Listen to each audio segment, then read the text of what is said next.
Korangi number 2.5 गली number 4 में एक 3 मंजिला मकान था। बाहर से आम सा, मगर अंदर दाखिल होते ही यूं महसूस होता जैसे दीवारों में भी खौफ बसा हो। सुबह के 7 बजे थे। सद्दाम सहन में रखी हुई कुर्सी पर बैठा अखबार फैलाए हुए था।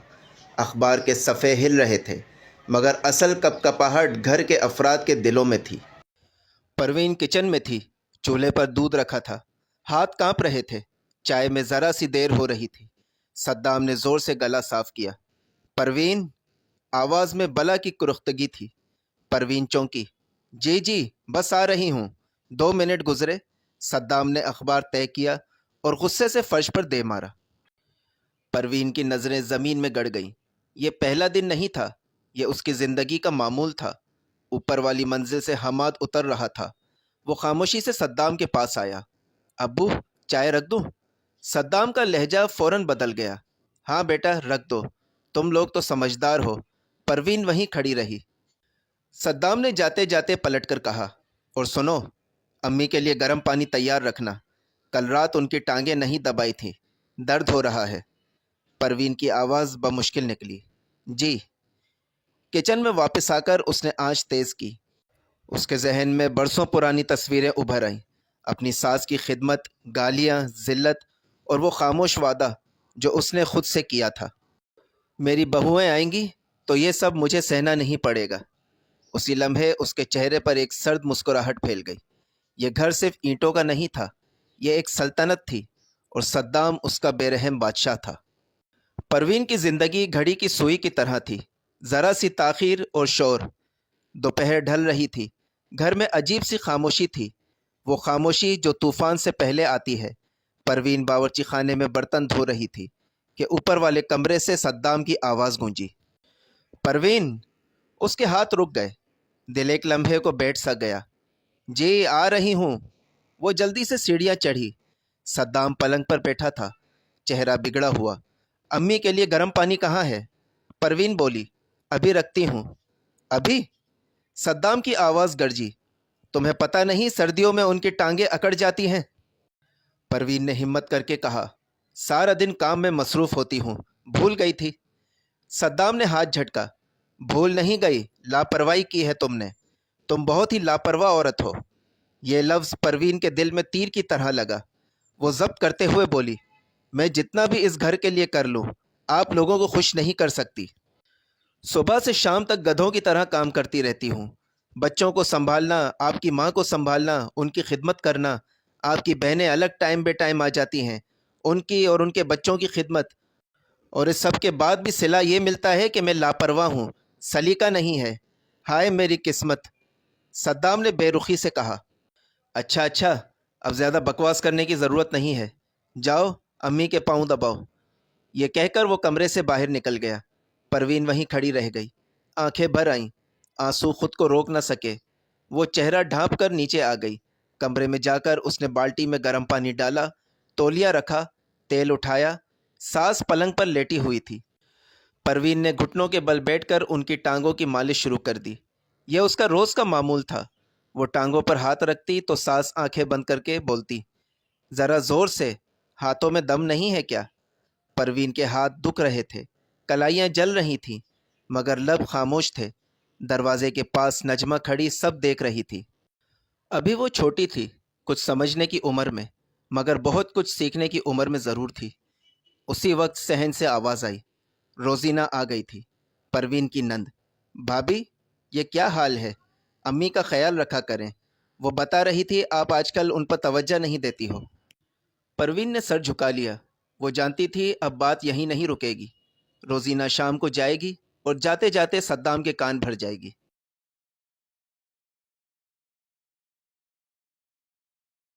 रात को जब सब सो गए, परवीन चारपाई पर बैठी रही। आंखों में नींद नहीं थी। उसे अपना माजी याद आया। वो वक्त जब वो बहू थी, सास की टांगें दबाना, ससुर की आवाज़ और अपनी खामोशी।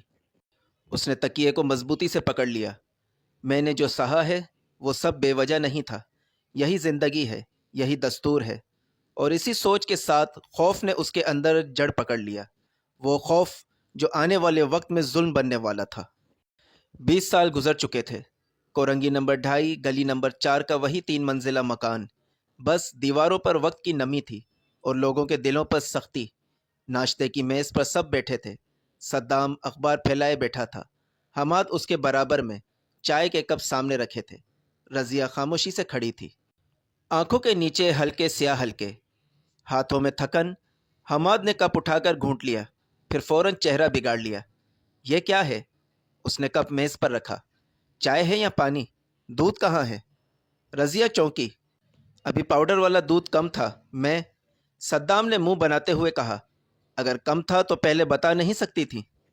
मैं दूध मंगवा लेता। होश नहीं है तुम्हें? रज़िया ने नज़रें झुका लीं। हमाद की आवाज़ सख्त हो गई। हर रोज़ का यही रोना है, तुमसे एक कप चाय भी ठीक से नहीं बनती।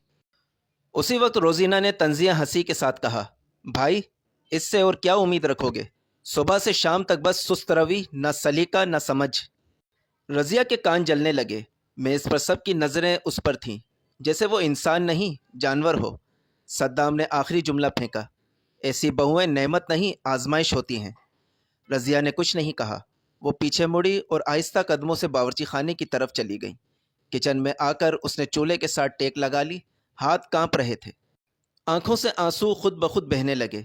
वो हिचकियों को दबाकर रो रही थी, इस डर से कि आवाज़ बाहर न चली जाए। 5 साल, वो खुद से बड़बड़ाई। 5 सालों में कुछ हासिल नहीं हुआ, उल्टा अपनी इज्जत भी गंवा दी है।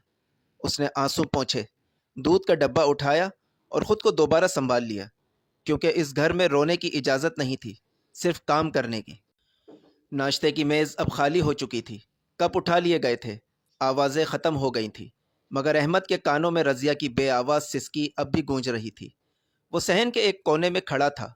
उसने सब कुछ देखा था, चाय, डांट, तज़हीक और फिर रज़िया का बग़ैर कुछ कहे पलट जाना। वो जानता था बावर्ची खाने में इस वक्त क्या हो रहा होगा। अहमद ने आहिस्ता से कदम बढ़ाए, किचन के दरवाजे तक आया, मगर अंदर नहीं गया। रज़िया चूल्हे के पास खड़ी थी, एक हाथ से आंखें पोंछ रही थी, दूसरे हाथ से दूध गर्म कर रही थी। अहमद का दिल बोझल हो गया। उसे अपनी माँ याद आ गई, परवीन। वही खामोशी, वही ज़ब्त, वही कबूलियत। वो कुछ कहना चाहता था, कुछ ऐसा जो उसके घर के उसूल हिला दे, मगर उसी लम्हे हमाद की आवाज़ आई, अहमद ऑफिस नहीं जाना क्या? अहमद चौंक गया। हाँ भाई, जा रहा हूँ। वो मुड़ा, बावर्ची खाने की तरफ आखिरी नज़र डाली। रज़िया ने नज़र उठाकर उसे देखा। उन आंखों में शिकवा नहीं था, सिर्फ सवाल था। अहमद ने नज़रें झुका ली। वो जवाब देने की हिम्मत नहीं रखता था। दरवाजे से बाहर निकलते हुए उसने सोचा, अगर मैं आज खामोश रहा तो कल मेरी बीवी का भी यही हाल होगा। सड़क पर कदम रखते ही शोर था, बसों का, लोगों का, जिंदगी का। मगर अहमद के अंदर एक अजीब सी खामोश चीख उठ रही थी। ये चीख अभी आवाज़ नहीं बनी थी, मगर जल्द बनने वाली थी। सालाना इम्तिहान ख़त्म हो चुका था। यूनिवर्सिटी का लॉन गैर मामूली तौर पर पुरसुकून था, जैसे सब सांस ले रहे हों। मिरहा बेंच पर बैठी अपनी फ़ाइल बंद कर रही थी। चेहरे पर थकन थी, मगर आंखों में इत्मीनान। अहमद चंद कदम के फासले पर खड़ा था। कई दिनों से वो यही सोच रहा था, कुछ कहना है मगर लफ्ज़ नहीं मिलते। मिरहा ने सर उठाया, अहमद ज़रा बात करनी है। अहमद का दिल ज़ोर से धड़का। हाँ कहो। वो दोनों लॉन के एक निस्बतन खाली कोने में आ गए। दरख्तों की छाँव थी, हल्की हवा चल रही थी। मिरहा ने गहरी सांस ली। इम्तिहान ख़त्म हो गया है, अब शायद ये आखिरी मौका है। अहमद खामोश रहा। मिरहा ने उसकी तरफ देखा, आंखों में झिझक नहीं थी, बस सच था। वो बोली, अहमद मुझे तुमसे कुछ कहना है। अहमद बोला, हाँ कहो। मिरहा बोली, मैं तुमसे मोहब्बत करती हूँ अहमद। अहमद जैसे अपनी जगह जम गया। चंद लम्हे गुजर गए, फिर वो बेइख्तियार मुस्कुरा दिया। मुझे यकीन नहीं आ रहा कि तुमने मुझे प्रपोज़ किया है। उसकी आवाज़ में हैरत भी थी, खुशी भी। मैं आज बहुत खुश हूँ। मिरहा ने सवालिया निगाह से देखा। अहमद ने उसके दोनों हाथों को अपने हाथों में थामते हुए कहा, मिरहा सच तो यह है कि मैं भी तुमसे मोहब्बत करता हूँ, लेकिन कभी इजहार करने की हिम्मत नहीं हुई। मुझे लगा शायद तुम बुरा ना मान जाओ। मिरहा ने बात काट दी। हिम्मत ना होने का मतलब ये नहीं कि मोहब्बत कम होती है। अहमद ने सर हिलाया। शायद आज तुमने वो हिम्मत कर ली जो मैं बरसों से नहीं कर सका। वो दोनों मुस्कुराए। कोई वादा नहीं किया गया, मगर एक एहसास ने जगह बना ली। लॉन में तलबा की हंसी गूंज रही थी। जिंदगी हल्की लग रही थी। अहमद को नहीं मालूम था कि जिस घर में वो वापस जाएगा वहाँ मोहब्बत को इजाज़त चाहिए होती है, और मिरहा को अंदाज़ा नहीं था कि इस मुस्कुराहट की कीमत उसे कितनी बार चुकानी पड़ेगी। सद्दाम फैसला कर चुका था। उसके लहजे में गुजारिश नहीं, हुक्म था। ड्राइंग रूम में सद्दाम, परवीन और सामने रज़िया के वालिद जमशेद बैठे थे। फिज़ा बोझल थी, जैसे बातें नहीं फैसले होने वाले हों। सद्दाम ने गला साफ किया। जमशेद, मैंने सोचा है कि हामिद के लिए सोनिया का रिश्ता तय कर दिया जाए। जमशेद चौंका नहीं। वो पहले ही इस जुमले का इंतज़ार कर रहा था। उसने आहिस्ता मगर साफ कहा, सद्दाम भाई, मैं साफ बात करना चाहता हूँ। सोनिया की शादी कराने का अभी फ़िलहाल कोई इरादा नहीं है। रोज़ीना फ़ौरन बोल पड़ी, क्यों भाई, क्या कमी है हमारे बेटे में? जमशेद ने नज़र उठाकर कहा, कमी नहीं, तजुर्बा है। कमरे में खामोशी छा गई। जमशेद ने बात आगे बढ़ाई, मेरी पहली बेटी रज़िया के साथ जो सलूक हो रहा है, इसके बाद मैं दूसरी बेटी की ज़िंदगी बर्बाद करने का तसव्वुर भी नहीं कर सकता। सद्दाम के चेहरे पर नागवारी फैल गई। तुम बात को बढ़ा रहे हो। कौन सी ज़िंदगी बर्बाद हुई है रज़िया की? ऐश कर रही है हमारे घर में। जमशेद ने ज़ब्त के साथ कहा, मेरी बेटी ऐशो इशरत की नहीं, इज़्ज़त की भूखी है, जो आपके घर में उसकी नहीं है। खैर, सोनिया अभी पढ़ रही है। सेकेंड ईयर के बाद उसका इरादा है BA LLB करने का। ये सुनते ही परवीन तंजियाँ हंसी। अरे भाई साहब, इतना पढ़ाने का क्या फ़ायदा? शादी के बाद तो इसे झाड़ू पोछा ही करना है। जमशेद का चेहरा सुर्ख हो गया। गुस्सा तो बहुत आया, मगर वो ज़ब्त कर गया। वो लॉ पढ़ने के बाद प्रैक्टिस भी करेगी। मेरी तरफ से उस पर कोई पाबंदी नहीं होगी। सद्दाम ने सर्द लहजे में कहा, लेकिन हमारे घर में बहुओं को मुलाजिमत करने की इजाज़त नहीं है। जमशेद ने अब पहली बार सख्ती से जवाब दिया, भाई साहब, आप शायद भूल रहे हैं, सोनिया आपकी बहू नहीं, मेरी बेटी है, और उसके लिए क्या बेहतर है क्या नहीं, इसका फ़ैसला मैं करूँगा। कमरे की फ़िज़ा मुंजमद हो गई। सद्दाम ने चंद लम्हे जमशेद को देखा, फिर आहिस्ता से पूछा, तो क्या मैं इसे इनकार समझूं? जमशेद ने बिना झिझक कहा, जी बिल्कुल। सद्दाम ने कुर्सी पीछे की। परवीन भी उठ खड़ी हुई। चलो, सद्दाम ने मुख्तसर कहा। वो दोनों बगैर हाथ मिलाए बाहर निकल गए। कार में बैठते ही परवीन का गुस्सा फट पड़ा। देखा, कितनी बदतमीज़ी से बात की है उसने। सद्दाम ने दांत भींच लिए। परवीन ने आग में तेल डालते हुए कहा, जमशेद को लगता है हम उसके मोहताज हैं। सद्दाम ने गुस्से से कहा, रिश्ता तो उसे हर हाल में देना पड़ेगा, वरना मैं हमाद को बोलूँगा रज़िया को तलाक दे दे। परवीन के चेहरे पर फ़िरौनियत भरी मुस्कुराहट आ गई। बिल्कुल ठीक कह रहे हो, अब तो हमारी भी ज़िद है। उसने खिड़की से बाहर देखते हुए कहा, सोनिया की शादी हामिद से ही होगी, और अगर उसने इनकार किया तो अपनी पहली बेटी को भी अपने पास रखें। कार आगे बढ़ गई। पीछे रह गया एक बाप जो अपनी बेटी को बचाने की कोशिश में एक और बेटी के अंजाम से बेखबर था। शाम ढल रही थी। घर में वही मामूल का शोर था, बर्तनों की खनक, कदमों की आहट और रज़िया की खामोशी। रज़िया बावर्ची खाने में सब्ज़ी काट रही थी। हाथों पर छाले थे, मगर रफ्तार नहीं रुकी थी। पीछे से हमाद की आवाज़ आई, रज़िया। रज़िया ने पूछा, जी क्या हुआ? हमाद बोला, इधर आओ। उसके हाथ रुक गए। दिल डूब सा गया। वो चुपचाप कमरे में आ गई। हमाद पलंग पर बैठा था, मोबाइल हाथ में। तुमने अपने बाप से बात की? आवाज़ में नरमी नहीं थी, सौदा था। रज़िया ने सर झुका लिया। कोशिश की थी, वो अभी। हमाद ने बात काट दी, मुझे कोशिश नहीं चाहिए, नतीजा चाहिए। रज़िया के होंठ कांपे। वो सोनिया पढ़ना चाहती है। हमाद ने हंसी में तंज घोल दिया, पढ़ना? यहाँ रहकर तुमने क्या सीखा? उसने मोबाइल साइड पर रखा और सामने झुककर बोला, मैं सीधी बात करता हूँ, अगर ये रिश्ता नहीं हुआ तो मैं तुम्हें तुम्हारे मैके भेज दूंगा, फिर रहना अपने बाप के घर। रज़िया चौंक गई। ये क्या कह रहे हो? हमाद की आवाज़ सर्द हो गई, मैं तुम्हें तलाक दे दूंगा। रज़िया की आंखों के सामने अंधेरा छा गया।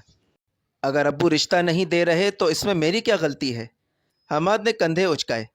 गलती तुम्हारी नहीं, तुम्हारी किस्मत की है, लेकिन कीमत तुम्हें ही चुकानी होगी। वो उठा, दरवाजे की तरफ बढ़ते हुए बोला, अपने बाप को समझा दो, वरना मैं मजबूर हूँ। दरवाज़ा बंद हो गया। रज़िया वहीं बैठ गई, हाथों से आंसू पोंछती रही, लेकिन आवाज़ नहीं निकाली। اس نے دیوار کو دیکھا، وہی دیواریں جہاں اس نے 5 سال گزار دیے تھے۔ ایک بہن کی تعلیم اور ایک بیوی کی زندگی۔ وہ جانتی تھی فیصلہ اس کے ہاتھ میں نہیں تھا، اور اسی لمحے ایک اور رشتہ خاموشی سے قربان ہو گیا۔ رات کافی گزر چکی تھی۔ رضیہ باورچی خانے کے کونے میں بیٹھی تھی۔ سب سو چکے تھے یا سونے کا ڈھونگ کر رہے تھے۔ اس نے کانپتے ہاتھوں سے موبائل اٹھایا، نمبر ملایا۔ دوسری طرف آواز آئی، ہیلو، کیسی ہو بیٹی؟ بس یہی سننا تھا۔ رضیہ کی ہچکیاں ٹوٹ گئیں۔ امی، وہ مجھے طلاق کی دھمکی دے رہے ہیں۔ دوسری طرف رضیہ کی ماں روزینہ چونک گئی۔ کیا؟ طلاق؟ مگر کس بات پر؟ ماں کی آواز لرز گئی۔ رضیہ نے روتے ہوئے سب بتا دیا۔ رشتہ، دباؤ، حماد کے الفاظ، اور وہ جملہ جو اس کے وجود پر مہر بن گیا تھا، اگر رشتہ نہیں ہوا تو میں تمہیں طلاق دے دوں گا۔ فون کے اس پار سسکیاں سنائی دینے لگیں۔ ہم کیا کریں بیٹی؟ رضیہ نے آنسو پوچھتے ہوئے کہا۔ ابا سے بات کرو ورنہ میرا گھر اجڑ جائے گا۔ فون بند ہوا۔ رضیہ دیر تک موبائل کو دیکھتی رہی، جیسے وہ اس کی آخری امید ہو۔ جمشید صحن میں ٹہل رہا تھا، سر پر ہاتھ رکھے، قدم بے ترتیب۔ بیوی سامنے بیٹھی رو رہی تھی۔ ایک بیٹی آگ میں جل رہی ہے، دوسری کو بھی بھیج دو گے؟ جمشید نے آنکھیں بند کر لیں۔ روزینہ، میں کسی کو قربان نہیں کرنا چاہتا، مگر وہ لوگ بہت ہی گھٹیا قسم کے ہیں۔ بیوی کی آواز میں خوف تھا۔ اسی لمحے سونیا کمرے سے باہر آئی، چہرہ پیلا مگر آنکھیں صاف۔ ابو، وہ آہستہ سے بولی، میں سب سن چکی ہوں۔ جمشید چونک گیا۔ بیٹا، تم اندر جاؤ۔ سونیا نے سر ہلایا۔ نہیں ابو، اب بات ہو جانی چاہیے۔ وہ سامنے آ کر کھڑی ہو گئی۔ میں آپ ہی کی طرح اپنی زندگی برباد نہیں کر سکتی۔ میں ہرگز ان جاہل لوگوں سے رشتہ نہیں رکھنا چاہتی۔ کمرے میں سناٹا چھا گیا۔ ماں نے بے بسی سے کہا، بیٹا، تمہارے انکار سے تمہاری آپی؟ سونیا کی آواز بھر آئی مگر لہجہ مضبوط رہا۔ نہیں امی، آخر کب تک آپ لوگ ان جاہل لوگوں کے سامنے بلیک میل ہوتے رہیں گے؟ میں تو کہتی ہوں آپی کی بھی جان چھڑوائیں وہاں سے۔ جمشید نے نظریں جھکا لیں۔ سونیا نے آگے بڑھ کر کہا، میں پڑھنا چاہتی ہوں، وکیل بننا میرا خواب ہے ابو۔ میں کسی ایسے گھر میں نہیں جاؤں گی جہاں عورت کو انسان کی بجائے پاؤں کی جوتی سمجھا جاتا ہو۔ وہ چند لمحے رکی، پھر آہستہ سے بولی، ابو، میرا انکار ضد نہیں ہے، یہ میرا حق ہے۔ جمشید کے کندھے جھک گئے۔ وہ جان گیا تھا، آج اگر اس نے ایک بیٹی کو توڑا تو وہ اسے کبھی معاف نہیں کرے گی، اور اگر اس نے انکار کیا تو رضیہ کی زندگی اور بھی اندھیر ہو جائے گی۔ 2 بیٹیاں تھیں، ایک فیصلہ، اور وقت بہت بے رحم تھا۔ ڈرائنگ روم میں خاموشی نہیں تھی، خاموشی مسلط کی گئی تھی۔ صدام صوفے پر ایسے بیٹھا تھا جیسے عدالت میں فیصلہ سنانے والا جج۔ پروین اس کے برابر میں بیٹھی تھی، آنکھیں نیچی، ہاتھوں میں آنچل دبا ہوا۔ حماد سامنے کھڑا تھا۔ صدام نے بغیر تمہید کے کہا، حماد، رضیہ کو اس کے میکے چھوڑاؤ۔ حماد چونکا نہیں، وہ جانتا تھا یہ دن آنا ہی تھا۔ اور سنو، پروین نے تیز آواز میں کہا، اسے سمجھا دینا، یہ سب اس کی وجہ سے ہو رہا ہے۔ اگر وہ بہن کو سمجھا لیتی تو بات یہاں تک نہ پہنچتی۔ حماد نے ایک لمحے کے لیے آنکھیں موند لیں، پھر بولا، ابا، اگر وہ نہ مانے تو؟ صدام کی آواز سخت ہو گئی۔ تو پھر وہ جانتے ہیں انجام کیا ہوگا۔ حماد نے آہستہ سر ہلایا۔ میں سسرال جا کر بات کر آتا ہوں۔ جمشید کے گھر کا دروازہ بند ہوا تو فضا میں سردی پھیل گئی۔ حماد نے بیٹھتے ہی کہا، ابو، میں سیدھی بات کرنے آیا ہوں۔ جمشید نے گہری سانس لی۔ کہو، آپ کے پاس 1 ہفتہ ہے، سونیا کے رشتے کے لیے ہاں کریں۔ جمشید کا رنگ بدل گیا۔ اور اگر؟ حماد نے آنکھوں میں آنکھیں ڈال کر کہا، تو 1 ہفتے بعد رضیہ کو طلاق نامہ بھیج دوں گا۔ یہ الفاظ نہیں تھے، ایک بیٹی کی قبر کی کھدائی تھی۔ حماد کھڑا ہوا۔ سوچ لیجئے گا، وقت کم ہے۔ دروازہ بند ہوا تو جمشید کرسی پر بیٹھ گیا۔ اس کے ہاتھ کانپ رہے تھے۔ یونیورسٹی کی راہداری دھوپ نرم تھی، ہوا میں نوجوانی کی خوشبو تھی۔ مرہا ہاتھ میں کتابیں لیے لان میں بیٹھی تھی۔ احمد سامنے آ کر بیٹھا، مسکرا کر بولا، آج تم بہت پریشان لگ رہی ہو۔ مرہا نے آسمان کی طرف دیکھا۔ پریشان نہیں، سوچ میں ہوں۔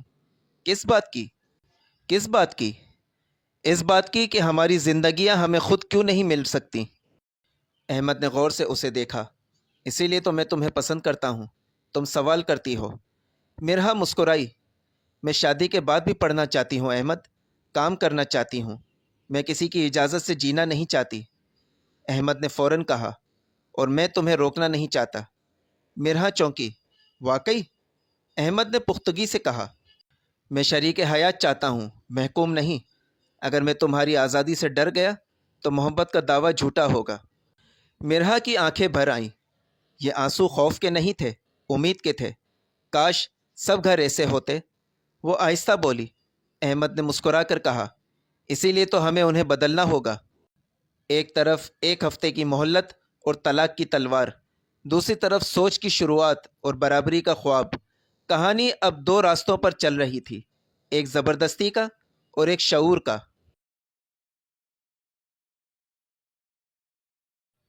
اگر ویڈیو پسند آئی ہو تو اسے لائک کریں، شیئر کریں، کامنٹ کریں اور سبسکرائب کریں، اور پاس میں دیے گئے بیل آئیکن کو پریس کریں تاکہ میری آئندہ آنے والی ویڈیوز کا نوٹیفیکیشنز آپ تک پہنچتی رہے۔